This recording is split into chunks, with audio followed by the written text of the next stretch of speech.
அண்ணன் திருமானன் அவர்களே, நீங்க என்ன எவ்வளவுனா திட்டிக்கோங்க, ஆனா உங்க கட்சி மாறி ரொம்ப நாள் ஆச்சுங்க.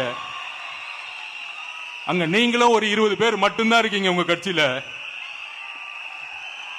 நாங்க ஏன் உங்களுக்கு பதில் கொடுக்க மாட்டேங்கிறோம்னா, ஒரு 20-30 கட்சி தலைவர்கள் மட்டும்தான் பேசிக்கிட்டு இருக்கீங்க, ஆனா தொண்டர்கள் மொத்தமா இங்க மாறிட்டாங்க. நம்ம கட்சிக்காரெல்லாம் கேட்போம், என்னென்ன இப்படி திட்டிகிட்டே இருக்காங்க நம்மள, நம்ம பதில் கொடுக்க மாட்டேங்கிறேன்னு. நண்பர்களே, ஒன்று புரிஞ்சுக்கோங்க.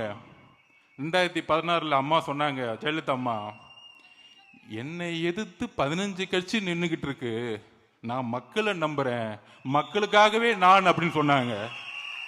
16க்கு அப்புறம் வரலாறு திருப்பியும் உருவாகிறது. 2026 நம்மளை எதிர்த்து திமுக கூட்டணி கட்சி 13 கட்சி, அதிமுக கூட்டணி கட்சி 8 கட்சி. அப்புறம் அடுத்தது இன்னொருத்தர் பேசிக்கிட்டே இருப்பாரு, பேச வேணாம். அப்ப ஆக மொத்தம் கிட்டத்தட்ட 24 கட்சி. அண்ணன் எப்படின்னு சமாளிக்கிறீங்க அப்படின்னு பக்கத்துல இருந்து கேட்கலான்னு பார்த்தேன். அதுதான் நம்பிக்கை, மக்கள் அவர் மீது வைத்த நம்பிக்கை. நீ கட்சி